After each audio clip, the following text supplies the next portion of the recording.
Hello everyone. In this video, we will take a look at some of the important hints which will help us in improving our performance in one of the make or break sections of the AILET and CLAT paper, the Para-jumbles. This is part 1 of the 2-part video. So let us get right to it. Para-jumbles. So what do we do with these kind of questions? The broader idea that should be kept in mind is that you need to frame the paragraph in such a way that is understandable and is not ambiguous or confusing. And what do you need to do to prevent the paragraph from being ambiguous or confusing?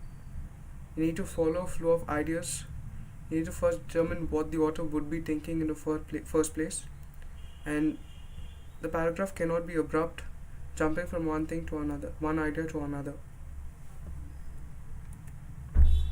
So what are the important ways of getting through such a section? So the first one, you need to look for an opening statement, and for that you need to look for a standalone or independent statement. So what you need to look for is a statement that makes the most sense while opening a paragraph. The para-jumble section is one such section where you do not have a set standard of rules which will help you in determining the standard or the question method of putting the paragraphs across. So it's important that you look for a few hints. Maybe noun, it's always used most probably in the first part, in the independent part, the first part of the sentence, and look for a usage of the.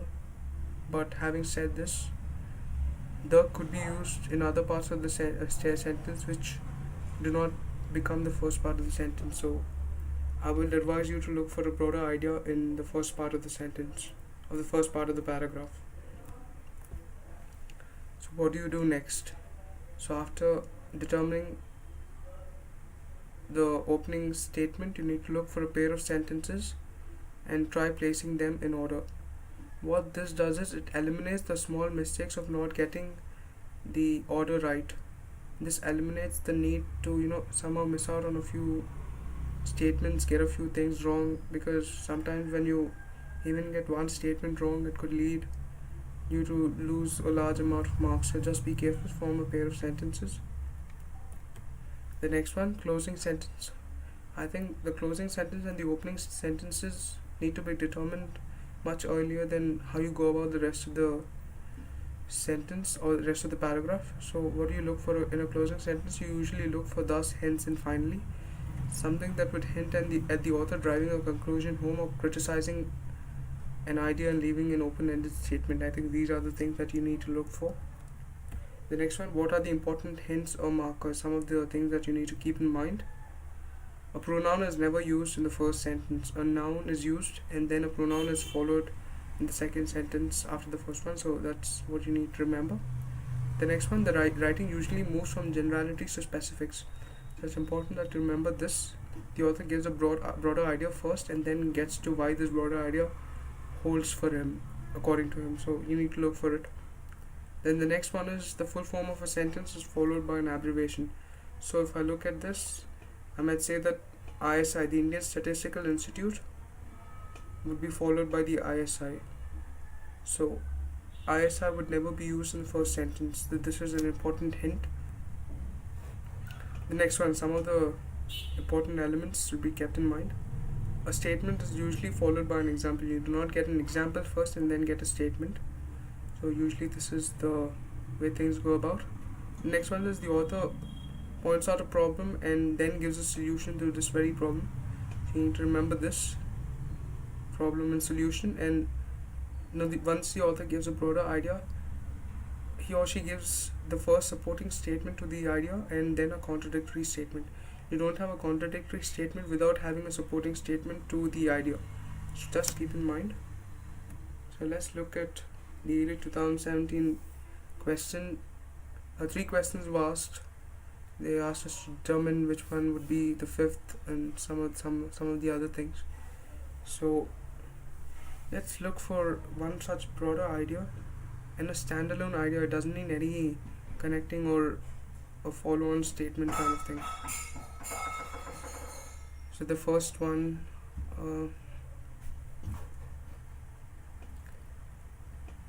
see, you would look at this and say that,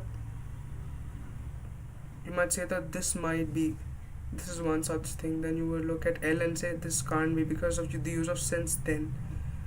So there are some of the words which will negate the sentence from being the first part of the paragraph. So remember this, since won't be this. So even M might be the first part.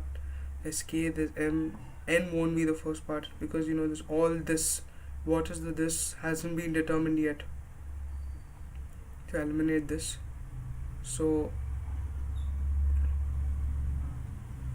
as far as O is concerned, yes, it could be the first statement. The next one.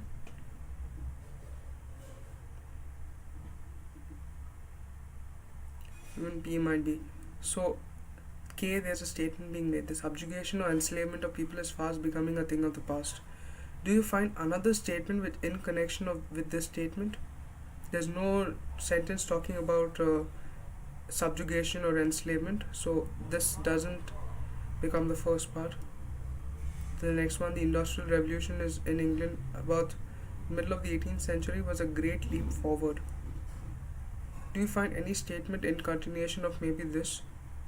Yes, there's surely M, but am I limiting myself to the Industrial Revolution? No. So M and L could be a pair, but not M couldn't be the first part because there's no other statement talking in specific about the Industrial Revolution. So next one, the only thing that's left with us is O and P maybe, but look at what O is talking about. Society has been progressing and improving for thousands of years. I think this is the broader idea that the author is trying to tell us. So O becomes the first part. O becomes the first part, then progressing and improving. So what were these beginnings of progress and improvement? I think the span of human life has been enlarged, and all this would come after some progress in science and technology. It can't be the first statement. To have progress in life and technology, progress in life and improvement of living standards, I think you would need a progress in science and technology. So even thus, this wouldn't be the first statement. So I would say O, then the beginnings of a better living, the Industrial Revolution, followed by L. So this thing is O, M and L. Then you have P because you have progress in science and technology, you have your span of human life being enlarged. So this is following a set of ideas.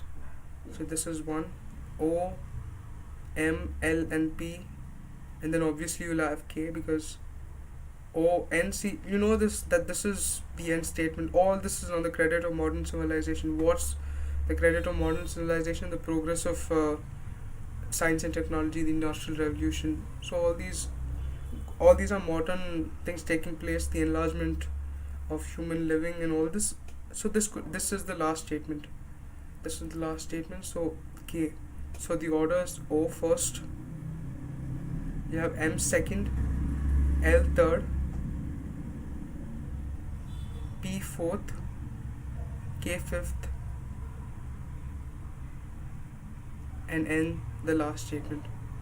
That's all for this video, friends. In the next video, we will look at more such kind of para-jumble statements and practice them so that we could improve in solving this section. Thank you.